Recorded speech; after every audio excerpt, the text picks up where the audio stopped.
How do you hold it together when you're in the thick of it all?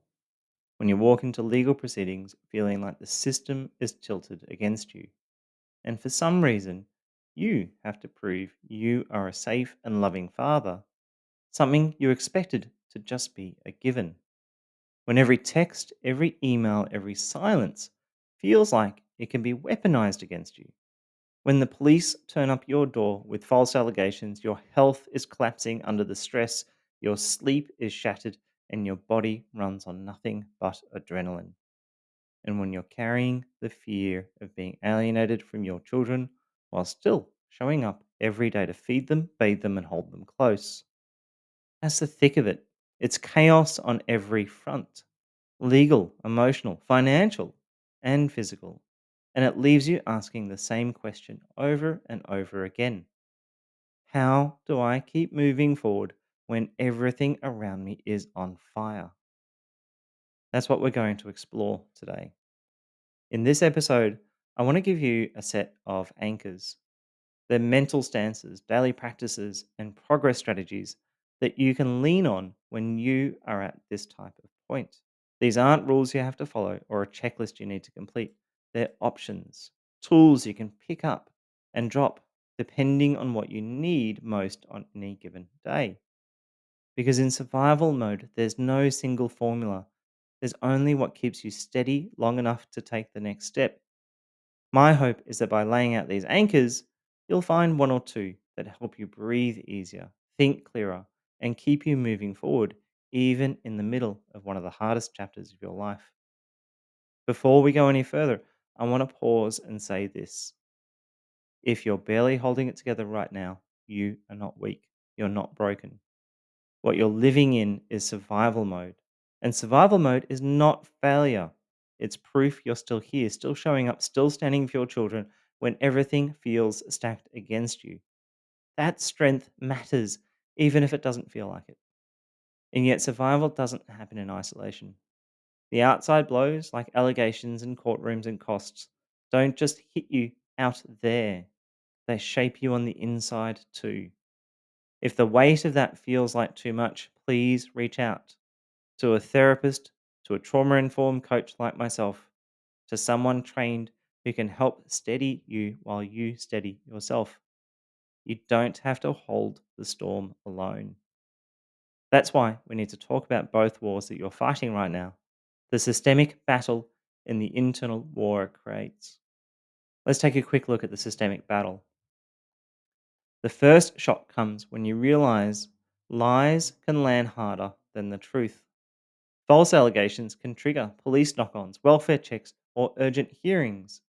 You walk into court expecting that evidence, facts, and calm logic will always speak for themselves. And then you watch as performance, emotion, and accusations can be rewarded instead. It's a gut punch like no other. You'll see delays, adjournments, and endless paperwork that feels like it's designed to grind you down.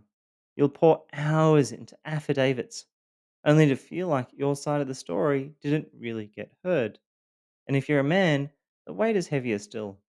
The unspoken bias is there, the assumption that children belong with mum. It's subtle, but it seeps into reports, recommendations, even the way questions are framed in the courtroom. Then there's the cost.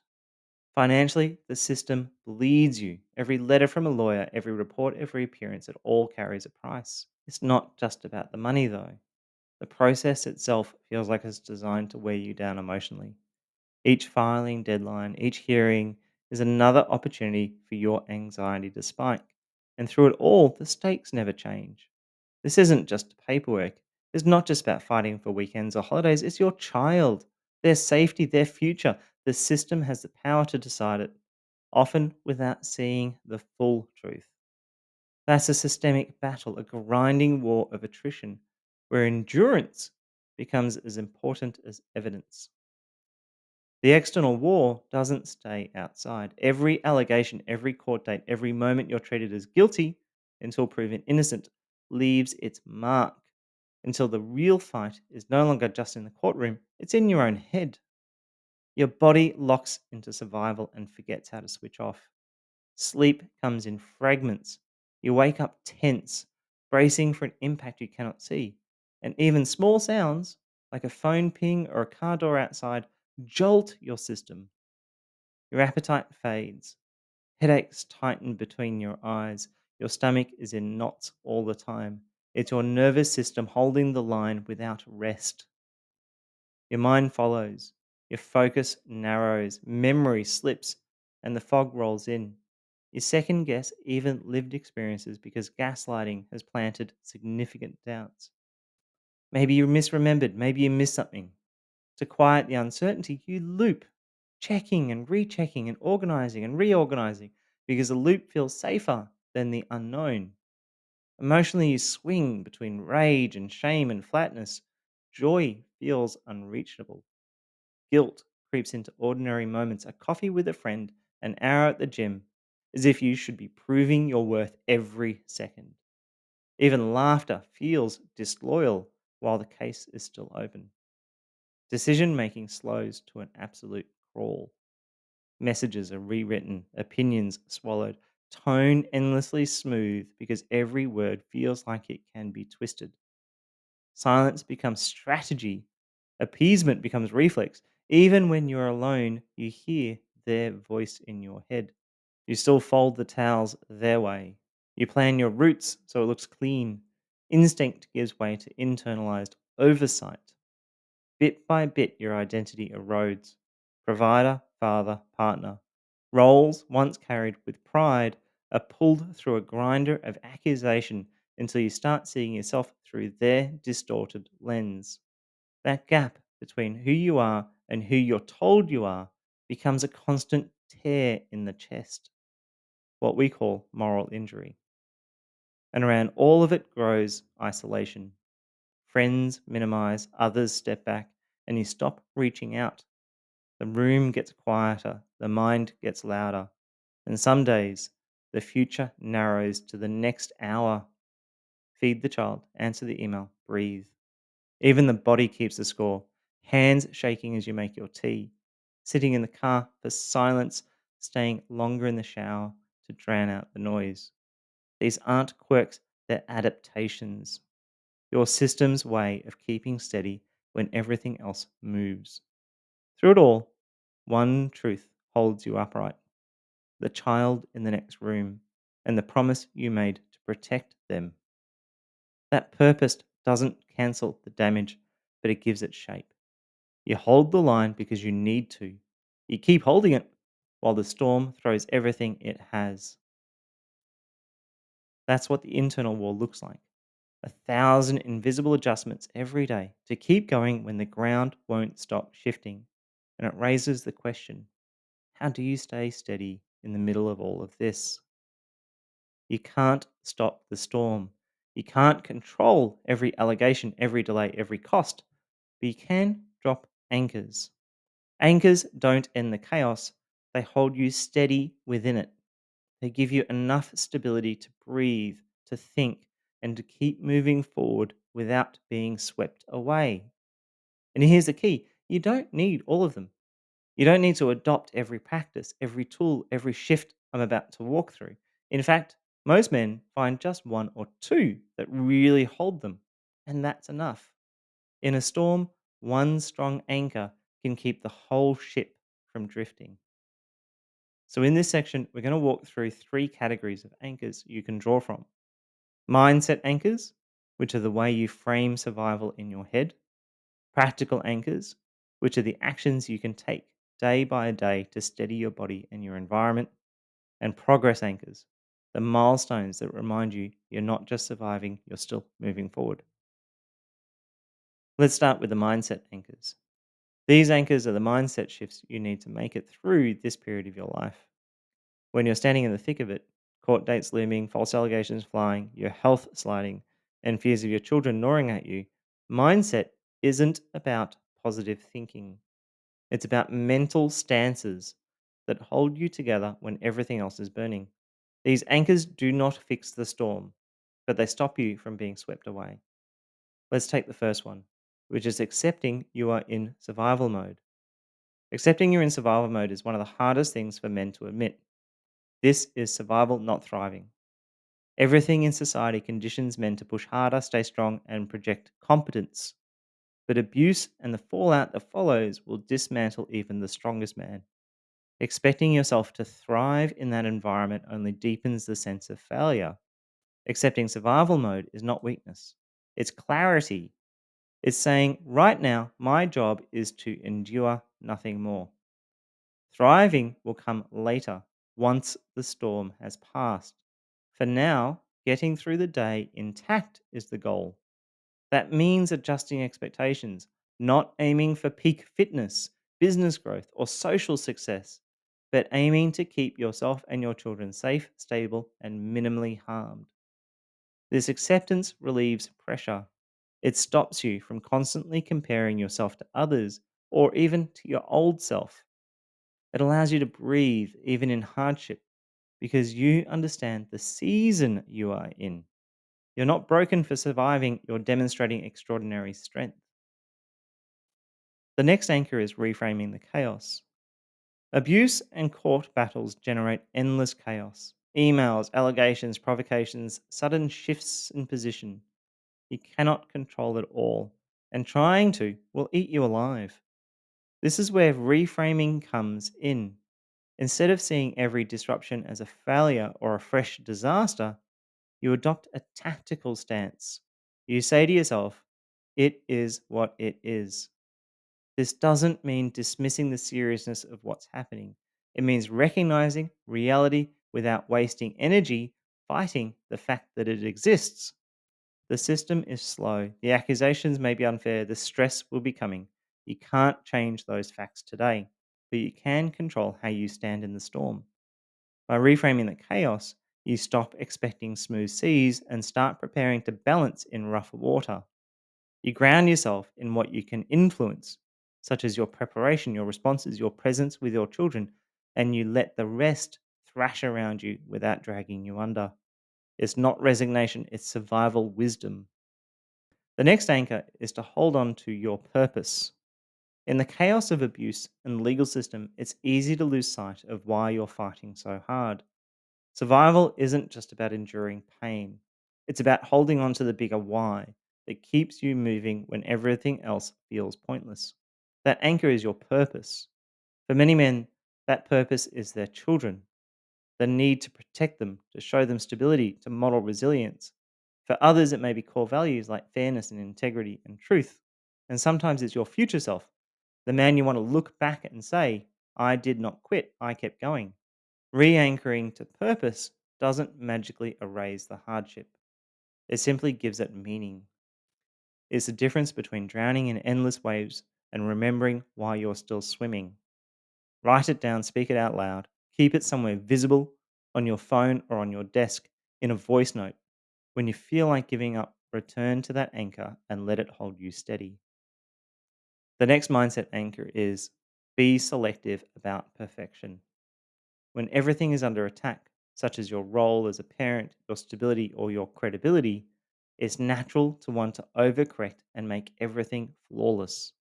But aiming for perfection across the board is impossible. It will break you. The key is to be selective.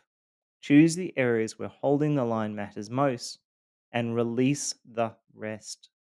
Your children need your calm presence more than they need a perfectly tidy house. Your lawyer needs your honesty and organization more than they need immaculate formatting in every document. Even your abuser, as much as they may provoke you, benefits from you showing calm control because it protects you in the long run. These are the places where perfection matters, the relationships and behaviors that preserve your credibility and your children's stability. Everything else, give yourself permission to let slide. The dishes, the lawn, the odd mistake at work, these are not the battlegrounds that define your survival. Perfection is a limited resource. Spend it where it protects your future, not where it simply drains you. Next, we're going to look at the practical set of anchors. These are the tangible things that you can do to create rhythm and stop chaos from swallowing you whole. They're the daily handholds that give your nervous system something steady to grip to so you don't get dragged down under by the storm. The first is move daily. When you're in survival mode, it's easy to stop moving. You freeze at your desk, collapse on the couch, or lie awake in bed replaying the conflict. Movement can feel pointless or even impossible, but your body is the first tool you have to break the cycle of trauma.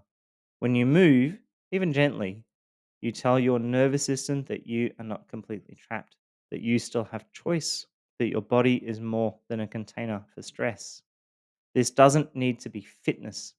Forget the gym membership and big goals. Think instead of clarity. A 10-minute walk can clear your head in ways that hours of rumination never will. Rolling your shoulders, stretching your back, or breathing deeply at an open window shifts the internal stuff enough to remind you, I'm still here. I can still act. These little shifts regulate your nervous system, giving you moments of calm you can actually build on. Over time, small daily movements form a rhythm. You may not control the core system, your ex partner's behavior, or the outcomes ahead, but you can control whether you take that walk today. That small, repeatable act becomes a line of resistance against chaos. It proves to you, quietly but powerfully, that you're not only surviving, but still capable of choice and action. The next anchor is to remove all vices. When life feels unbearable, most people reach for something that can numb the pain. Alcohol, corn, gambling, endless scrolling on a mobile phone, or fast hit distractions.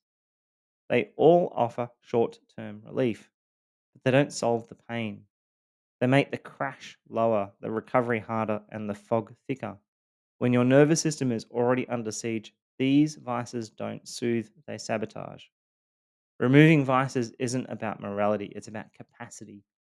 Every drink, every late night alcoholic binge, every cycle of compulsive behavior steals from the clarity and resilience you desperately need to survive this stage. You don't have to be perfect, you can slip. But the act of noticing and reducing these vices is a direct investment in your survival. It's choosing not to give the storm more weapons to use against you. Think of it this way: your energy is a scarce resource, vices drain it. They dull your capacity to respond to provocation with control or to meet your children with calm. Each time you cut one back, you reclaim strength you can use where it matters. In survival, that's the difference between collapsing under pressure and standing through it. The next anchor is to build micro routines. When your world has been turned upside down, routine can feel impossible. Every day seems different, every demand urgent, every interaction unpredictable. That lack of rhythm makes survival harder because the nervous system craves predictability. Micro routines give you that, not by overhauling your life, but by creating small, repeatable rituals that become steady handholds. These don't have to be grand or complicated. A morning coffee ritual, 5 minutes of journaling, a night story with your kids, even something as simple as putting away your shoes by the door before bed. Each one becomes a marker, a signal to your brain that some things are still stable. These anchors help you separate the uncontrollable chaos from the things that are quietly reliable. Over time, the micro routines can stack up. They give you a rhythm when everything else is erratic. You can measure your days not by what the court demanded or how your ex reacted, but by whether you kept your anchors. That tiny sense of control helps rebuild your resilience. It doesn't change the storm outside, but it helps you hold steady. The next anchor is to borrow calm from others. Sometimes survival isn't about what you can generate on your own, it's about who you can lean on when your own system is overloaded. Trauma scrambles your regulation, so your heart races, your thoughts spiral, and your responses feel hijacked. In those moments, finding one safe person or professional to steady you is not weakness, it's strategy. Borrowing calm could mean calling a trusted friend who knows not to inflame things, but simply listen without judgment. It could mean a counselor or a trauma informed coach like myself who can bring you back to perspective when your mind has narrowed to panic. It could even be as simple as sitting with someone whose presence naturally slows you down. Human nervous systems regulate each other. When yours is in free fall, Theirs can bring you back. It's not dependency, it's tactical support. You don't need dozens of people, you need one or two steady presences you can reach for when you feel yourself losing grip. You'll borrow their calm less often over time because you'll start internalizing it. But in survival mode, giving yourself permission to lean on others is one of the most practical anchors you can create. The next anchor is to externalize the noise. In survival mode, your mind becomes a noisy, overcrowded room. Court deadlines, text messages from your ex, reminders about your children, memories of your past arguments all collides at once. Keeping it in your head doesn't make you stronger, it makes you overloaded. The nervous system interprets that clutter as danger, and your body reacts with hypervigilance, exhaustion, and an inability to focus. The solution is simple but powerful. Don't hold it all inside. Write it down. Record a voice note. Put it in a spreadsheet. It doesn't matter what form it takes. What matters is getting it out of your head and onto something external. Once you do, your brain stops treating it as an endless swirl and starts recognizing it as a list, a plan, or simply just something captured. That shift frees the mental bandwidth and allows you to breathe. Externalizing the noise also helps when chaos strikes. Instead of scrambling to remember what you need, you can turn to your notes. Instead of replaying conversations endlessly, you can look at what you wrote. It's not about perfection or detail, it's about relief. Every piece of noise that you move out of your nervous system into the world creates a little bit more clarity, and a little bit more clarity is survival. The next anchor is preserve energy. You don't have to fight every battle. When you're under constant attack, it's tempting to defend yourself against every jab, every false claim, every provocation. But that's a trap. Responding to everything drains your energy, and energy is a one currency you can't afford to waste. Survival is about conservation. You don't have to win every skirmish. You have to keep yourself intact for the battles that matter. Preserving energy means recognizing provocation for what it is: bait. A text designed to make you erupt, an accusation meant to consume your time, a minor slight that pulls you into hours of argument. You don't need to take that bait. Tactical silence is not weakness, it's survival. By choosing where to engage and where to let silence speak, you keep your strength for court, for parenting, and for the parts of life that actually matter. Preserve your energy, save your words, your time, and your focus for the places where they create real impact. That restraint will keep you standing long after your abuser has exhausted themselves, throwing noise into the wind. Next are the progress anchors. These anchors are about what you can do to establish a sense of forward movement, even when you feel like you're treading water. The first anchor is work with the system, not against it. One of the hardest lessons to learn is this: you will not change the legal system. If you rail against it, you can burn yourself out on that outrage. You can try to fight it head on, but it won't move for you. The system is what it is. Trying to change the law when you're in the middle of it is not the right time. This anchor is learning how to work within it. If you can afford a lawyer, your role isn't to compete with them or unload all your frustrations to them. It's to support them so they can support you. They know the law, the process, the timelines. What they don't know is your ex the way you do. That's your piece of the puzzle. Be honest, open, even about the uncomfortable parts.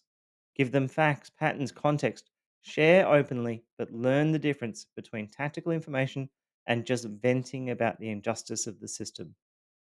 When you collaborate, their legal expertise with your lived insight can help strengthen your case. And just as importantly, you stop carrying the weight alone. You remind yourself you're not powerless, you're part of a team. But I know many of you can't afford a legal team. That doesn't mean you are doomed. It just means your anchor looks different. It might be legal aid, a duty lawyer, or duty solicitor, or public defender, or whatever it is, depending on where you live. Somebody who can step in and guide you when you're standing in court alone. It might mean learning the system yourself, reading guides, following timelines, keeping your paperwork watertight, and leaning on peers who have been through it before. None of that changes the fact The system is heavy and imperfect, but it keeps you moving through it instead of breaking yourself trying to change the legal system or argue the injustice of it. Whether you have a lawyer or not, the anchor is still the same. Don't fight the system head on, at least not now. Work with it as best you can. The fight you can influence isn't in changing the rules of the law, it's how well you prepare, how steady you stay, and how effectively you play your part. The next progress anchor is managing the endless what ifs. When you're in survival mode, your mind floods with what if scenarios. What if she disappears with the children? What if there's another allegation that lands? What if the court believes the performances instead of the facts? Left unchecked, those questions can run you ragged. They pile up, each one carrying the same weight until even the most unlikely fear feels certain. That's how panic hijacks your system by convincing you that every possibility is both real and immediate. The anchor here is not to silence those what ifs. That's actually impossible. The anchor is to manage them, triage them. Start by writing down every scenario that's spinning in your head, big ones only. This isn't about what if she buys the wrong shoes for the kids. This is about the moments that could truly change your future, like losing time with your kids, another false report, or a curveball in court. Get them all out of your head and onto paper. Then take each scenario and give it a likelihood in percentages. Is it 70% likely, 50% likely, 10% likely? But don't do this step by yourself. Panic will always drag everything into the most likely column. You need someone steady, a therapist, a coach, or a peer who's been through it to help you strip the fear out of those percentages. And now, for any of the scenarios that landed 50% or above, you need to build a response plan. Do it across four different lenses. Lens one, legally. What are the 3 to 4 actions I might need to take legally if this happens? Lens two is steadiness. What will help me stay calm in the moment? Do I call a friend? Do I step outside? Do I ground myself with breathing? Lens three is what preparations today do I need to make? What can I line up now so I'm not scrambling later? Is it getting documents together or having an emergency contact at hand? And lens four is my values. Who do I want to be if this happens? Do I want to be calm, honorable, decisive? Write that down so fear doesn't get to decide it for you. For the 20 to 50% scenarios, keep it lighter. 3 bullets against those lenses, no more. Enough to give you confidence if it happens without letting the spiral grow legs. And as for the scenarios you scored 20% or below, they're noise. Write them down, park them, let them go. You don't owe them your nervous system. The point isn't just being prepared, it's about reclaiming balance. Writing it down forces you to stop giving every fear the same weight. Categorizing likelihood puts a chaos in order. Building out plans gives you something to hold on to if the scenario hits instead of panic. You won't be able to plan for every single scenario. There will be curveballs that come, but at least you'll be prepared for the ones you could plan for. This shift is survival in itself. You're no longer drowning in endless possibilities, you're standing with a plan. And that steadiness is what carries you through the storm. The next progress anchor is create legacy. When you're in the middle of a family violence case, everything can feel consumed by the present fight. Court deadlines, legal bills, endless statements and affidavits. It's so easy to get trapped in the day to day battle that you forget there's a future beyond it. Creating legacy is about reminding yourself and your children that who you are is not defined by this conflict. It's about building something that endures, something that tells your story of love, even when the circumstances around you are trying to erase it. Legacy doesn't mean money or material things, it means memory, connection, and humanity. It could be as simple as creating an email account in your child's name and then sending them messages they'll be able to read when they are 18 or older. Photos of small moments, audio recordings of bedtime stories, or the advice you wish you had at their age. Reflections of what you're going through, not to burden them, but to show them that you stay human in the hardest season of your life.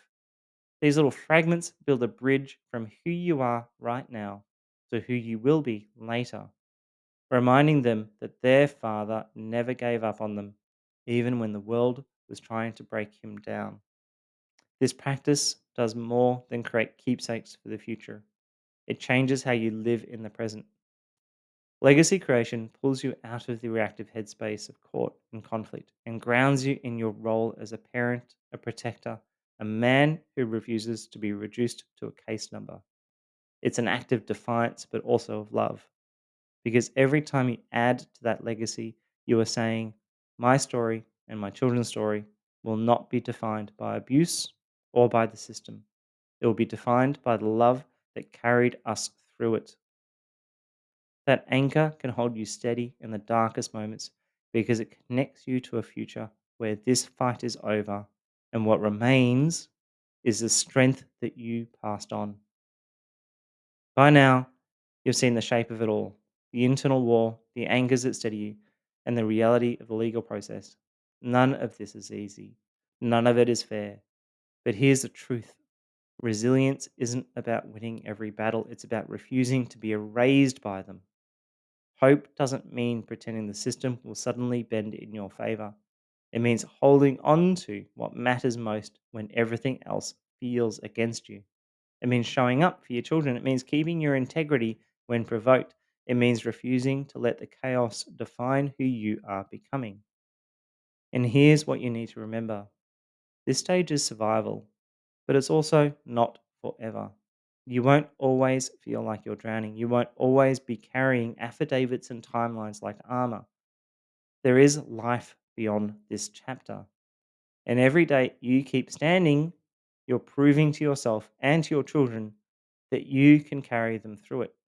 When you look back, they won't remember the court dates or the arguments. They'll remember that you stayed. They'll remember that you fought for them without losing yourself. That is resilience. That is hope. And that is how you will stand again. This is Stand Again, lived experience platform for male survivors of family violence. Please like, comment, and subscribe. Your voice might just help another man find his. If you're looking for one on one support, you can book coaching with a member of the Stand Again team.